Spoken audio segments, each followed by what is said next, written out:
بڑے مسائل تھے عرب شریف کے اندر. سب سے بڑا مسئلہ کفر و شرک کا تھا، عورتوں پر ظلم تھا، غلاموں کے ساتھ لوگوں کا جو ناروا سلوک تھا اس سے بھی سب آشنا ہے، اور پس رہی تھی انسانیت. لیکن آپ دیکھیے غار ثور کے اندر، غار حرا کے اندر جو پہلی وحی نازل ہوتی ہے اور صدیوں کے بعد آسمان کا زمین سے جو پہلا رابطہ ہوتا ہے، اس میں نہ تو بظاہر توحید کی بات ہے، نہ عورتوں کے حقوق کی بات ہے، نہ بظاہر غلاموں کے حقوق کی بات ہے. جو پہلی وحی نازل ہوتی ہے اس میں کہا جاتا ہے اقرأ بسم ربک الذی خلق، پڑھیے اپنے رب کا نام لے کر جس نے پیدا کیا. جو پہلی بات کے مسائل ڈھیر سارے اور حقیقتیں آشکار کر دے، صداقتیں بے حجاب کر دے، ہر ایک ذرہ یہ کہہ رہا ہے آ اور مجھے آفتاب کر دے. ہر عنوان پر ضرورت ہے تعلیمات. عقیدے کا مسئلہ بہت بڑا مسئلہ ہے، لیکن جو پہلی وحی نازل ہوتی ہے وہ تو علم کی بات کرتی ہے. وہ تو بظاہر نہ توحید کی بات کر رہی ہے، نہ حقوق العباد کی بات کر رہی ہے، نہ معاشرتی زندگی میں غسل لانے کی بات کر رہی ہے. وہ علم کی بات کر رہی ہے، وہ تعلیم کی بات. بعض اوقات اندھیرے بہت زیادہ ہوتے ہیں لیکن ان کا علاج ایک ہی ہوتا ہے. کسی کمرے کے اندر اگر لائٹ بند ہو تو بچھو بھی آ گیا، سانپ بھی آ گیا، اور بھی موذی جانور آ گئے، تو اگر اندھیرے میں ان سب کو پکڑ کے مارنا چاہیں گے تو مشکل ہو جائے گا، ہو سکتا ہے وہ نقصان دے. اس کا بہترین حل یہ ہے کہ وہاں روشنی کر دی جائے. اگر کمرے میں روشنی کر دی جائے نا تو بہت سارے تو موذی جانور ویسے ہی بھاگ جاتے ہیں، انہیں مارنا ہی نہیں پڑتا. یاد رکھنا آج بھی جتنے بھی اندھیرے ہیں وہ فاسد نظریات کا اندھیرا ہو، وہ بعض جاہل پیروں کی جہالت کا اندھیرا ہو، وہ بعض جگہ بعض دنیا داروں کے مذہب پر لبرلز کے حملوں کا اندھیرا ہو، ان سب کا ایک ہی حل ہے کہ قرآن و سنت کے علم کا اجالا کر دیا. آپ یہ جیسے جیسے اجالا کرتے جائیں گے، جیسے جیسے آگے بڑھتے جائیں گے، آپ دیکھیں گے یہ اندھیرے چھٹتے جا رہے ہیں، یہ ختم ہوتے جا رہے ہیں، ان سے لوگ نکلتے جا رہے ہیں. علم آدمی کو مضبوط کرتا ہے. اور آپ اور میں جس سوسائٹی میں رہ رہے ہیں، میرا خطاب ویسے بھی طلباء سے ہے، خود ایک طالب علم ہوں. اساتذہ تو پہلے سے چیزوں کو جانتے ہیں. آپ کی خدمت میں عرض کروں، ٹینشن، ڈپریشن، انزائٹی، یہ بیماریاں تیزی سے بڑھ رہی ہیں. ماحول کے اندر لوگ شدید ذہنی دباؤ کا شکار ہیں. چھوٹی چھوٹی باتیں جب مخالفت بن جاتی ہے، مخاصمت بن جاتی ہے، جب چھوٹی چھوٹی باتوں میں لوگ ایک دوسرے کو ذہنی تکلیف دینے، ہمارے بزرگ کہا کرتے تھے پہلے لوگ دو لڑائی کرتے تھے، پر جب صلح کرتے تھے تو پھر بھی دل سے کرتے تھے. اب لڑائی نہیں کرتے، اب سازش کرتے.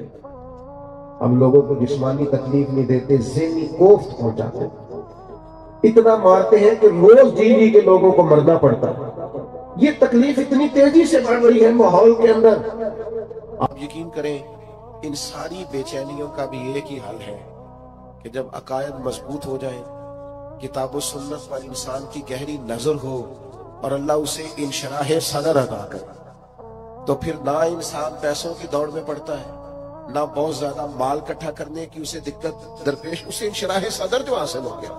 پھر حضرت مصعب ابن عمیر رضی اللہ تعالیٰ عنہ مسجد نبوی شریف میں تشریف لاتے اور ان کا سادہ لباس دیکھ کر مولا علی شیر خدا رضی اللہ تعالیٰ عنہ فرماتے محبوب کی آنکھوں میں آنسو آ گئے. اور نبی رحمت علیہ السلام نے فرمایا میں نے وہ دور بھی دیکھا ہے جب ان کی ماں ہر مہینے نیا جوڑا لے کے دیتی تھی اور یہ مکے کے سب سے خوبصورت لباس پہننے والے نوجوان تھے، لیکن آج اس حالت میں بھی یہ اتنے خوش کیوں ہیں؟ اس سادگی میں بھی یہ اتنے زیادہ توانا کیوں ہے؟ یہ اس ذہنی تناؤ، کھچاؤ، ڈپریشن اور ٹینشن سے بچے ہوئے لوگ کیوں ہیں؟ اس لیے کہ قرآن و سنت نے انہیں مقصد زندگی دے دیا ہے. اب انہیں سمجھ آ گیا ہے کہ دنیا کی متاع جتنی بھی ہو یہ تھوڑی ہے، یہ دھوکہ ہے. اب یہ شعوری طور پر بلند ہو گئے، فکری توانائی میسر آ گئی. یہ ہمارے شیوخ جو مدارس میں بیٹھے رہے، عمریں گزار دی، عمریں، کوئی لمبے چوڑے تعارف نہیں.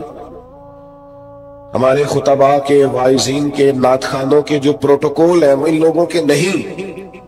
لیکن اگر میں ان کی چھوٹی سی ترجمانی کر کے آپ سے یہ بات کہہ دوں نا کہ ان کو زیادہ کبھی پریشانی بھی نہیں ہوئی، ان کو زیادہ کبھی تکلیف. وہ ایک استاد تھے، ان کو 52 سال ہو گئے تھے پڑھاتے ہوئے. میری ایک دفعہ ملاقات ہوئی تو میں نے کہا استاد صاحب زندگی کیسے پائی؟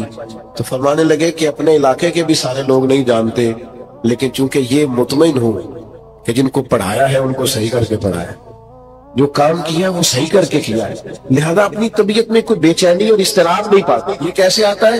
یہ کتاب و سنت کے علم کے ساتھ آتا ہے، ورنہ شہرت کی بھوک وہ تو لوگوں کو وہاں تک لے آتی ہے کہ لوگ معروف ہونے کے لیے، مشہور ہونے کے لیے ایسی حرکات بھی کرتے ہیں جو ان کی شخصیت سے میچ نہیں کرتی، ایسے جملے بھی بولتے ہیں جو لگتا ہے کہ یار یہ تیری شخصیت کے ساتھ یہ بات میچ نہیں کی، تو بڑا آدمی۔ تو یاد رکھیے گا، دینی علم انسان کو انشراح صدر عطا کرتا ہے، اس کے سینے کو ٹھنڈا کرتا ہے۔ اور جس دارالعلوم میں آج ہم حاضر ہیں اور حضور مفتی اعظم پاکستان رحمت اللہ تعالی علیہ کی شخصیت اور ان کے افکار اور ان کے نظریات کی روشنی میں اس ادارے کو چلایا جا رہا ہے، تو وہ نہ پکے نظریات کے لوگ تھے۔ کچھ لوگ بیچارے ایسے ہیں جنہیں ساری زندگی طے ہی نہیں ہو سکا کہ ہمارا نظریہ کیا ہے، وہ 40 سال کچھ اور کہتے رہے، اس کے بعد انہوں نے کچھ اور کہنا شروع کر دیا۔ وہ بیچارے کبھی کسی رستے کے مسافر ہوتے ہیں، کبھی کسی رستے کے مسافر ہوتے ہیں۔ تحقیق کے نام پر تخریب کرنا اور لوگوں کو الجھائے رکھنا، یہ ان لوگوں کا وتیرہ ہوتا ہے۔ مفتی اعظم پاکستان کا تعلق تھا محدث اعظم پاکستان سے، اور یہ وہ نسبت ہے جو انسان کو مضبوط رکھتی۔ جو لوگ فکری طور پر عقائد کے لحاظ سے مضبوط ہوتے ہیں نا، ان کے لیے کام کرنا آسان ہوتا ہے، پھر وہ بڑی آسانی سے آگے بڑھتے چلے جاتے، اس لیے کہ انہوں نے طے کچھ نہیں کرنا ہوتا۔ اہل یہود کی جس بات کو قرآن مجید نے بیان کیا نا بار بار، ان میں سے ایک ان کی بات یہ ہے کہ ان کے نظریات بڑے فاسد تھے۔ وہ کبھی کہتے تھے کہ ہم اللہ کے بڑے محبوب ہیں، آگ ہمیں تھوڑے دن چھوئے گی پھر چھوڑ جائے گی، فاسد نظریات کے لوگ۔ کبھی کہتے تھے اللہ کے پیارے ہیں، کبھی کہتے تھے کہ جنت صرف ہمارے لیے ہے۔ فاسد نظریات کے جو لوگ ہوتے ہیں وہ آگے نہیں بڑھ سکتے۔ جن لوگوں کے نظریات ستھرے ہوتے ہیں نا، جن کی سوچیں پاکیزہ ہوتی ہیں، وہ سفر بڑا مضبوط کرتے ہیں۔ حضرت مفتی اعظم پاکستان نے یہ جو دارالعلوم قائم کیا ہے، اور جہاں آج ہم سب لوگ حاضر ہیں، یہاں پختہ نظریات کی تعلیم دی جاتی، اور جامعہ نظامیہ کا یہ تو بڑا امتیاز رہا ہے پوری دنیا میں کہ یہاں صرف فتاوی رضویہ چھپتا ہی نہیں تھا، یہاں فتاوی رضویہ پڑھا بھی جاتا تھا، اور فتاوی رضویہ کے اندر جو کچھ لکھا ہوا ہے اس کے مطابق نظریات بھی دیے جاتے تھے، اور یہاں سے جو لوگ بن کے نکلتے تھے وہ فتاوی رضویہ کی عملی صورت بھی نظر آتے تھے۔ ان کی پختہ خیال اور پختہ افکار اس بات کا لوگوں کو وہ واشگاف الفاظ میں اظہار کرتے تھے کہ حضرت مفتی صاحب رحمت اللہ تعالی علیہ انتہائی فکری مضبوطی کے ساتھ آگے بڑھتے۔ اور دوسری بات میرے عزیزوں، جو آج کے اس دور میں ہمیں بڑی سمجھنے والی ہے اور ہمارے لیے بڑی قابل غور ہے، کچھ لوگ ایسے ہوتے ہیں جو بہت بڑی صلاحیت کے مالک ہوتے ہیں، بہت بڑا فہم رکھتے ہیں، بہت بڑی قابلیت رکھتے ہیں، لیکن مقاصد چھوٹے رکھتے ہیں۔ ان کی ساری زندگی ان کے ذاتی مفاد کے گرد گھومتی ہے۔ یعنی اتنا بڑا آدمی، اتنے بڑے القابات، اتنا بڑا کچھ، اتنا بڑا خطیب پاکستان، لیکن جب وہ اپنی تقریر کا سودا کر رہا ہوتا ہے اور جب وہ 30-35 ہزار میں اپنا ریٹ مقرر کرتا ہے تو محسوس ہوتا ہے یار قد تو بہت بڑا تھا، نام تو بہت بڑا تھا، لیکن اس نے بات بڑی چھوٹی کر دی۔ کچھ لوگ ایسے ہوتے ہیں جن کی ساری زندگی ذاتی مفادات کے گرد گھومتی ہے۔ کچھ لوگ بڑے ہوتے ہیں، ان کی سوچیں بڑی ہوتی ہیں، وہ زندگی میں بڑے کام کرنا چاہتے ہیں۔ حضرت مفتی صاحب رحمت اللہ تعالی علیہ نے ایک بڑا کام کیا۔ مفتی صاحب باصلاحیت تھے تو انہوں نے اپنی صلاحیت کو صرف اپنے ذاتی مفادات کے لیے محدود نہیں کیا، بلکہ اپنی صلاحیت سے کام لیا۔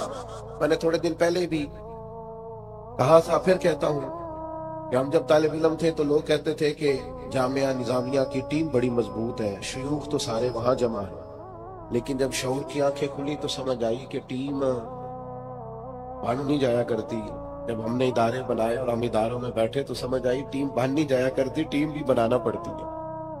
بڑے حوصلے ہوں تو پھر بڑے لوگوں کو ساتھ رکھا جاتا ہے، بڑے لوگوں۔ کچھ لوگ اپنے مفادات سے اوپر بڑھ کر سوچنے کی صلاحیت رکھتے ہیں، انہیں قربانی دینی پڑتی ہے، ان کی سوچیں بڑی ہوتی ہیں۔ وہ ایک درویش نے لکھا ہے کہ کسی علاقے کے اندر ایک بیماری روز ہی پھیل جایا کرتی تھی اور بڑی سخت اس بیماری کا لوگ شکار ہوتے اور بہت سارے لوگ مرنے بھی لگتے، تو ایک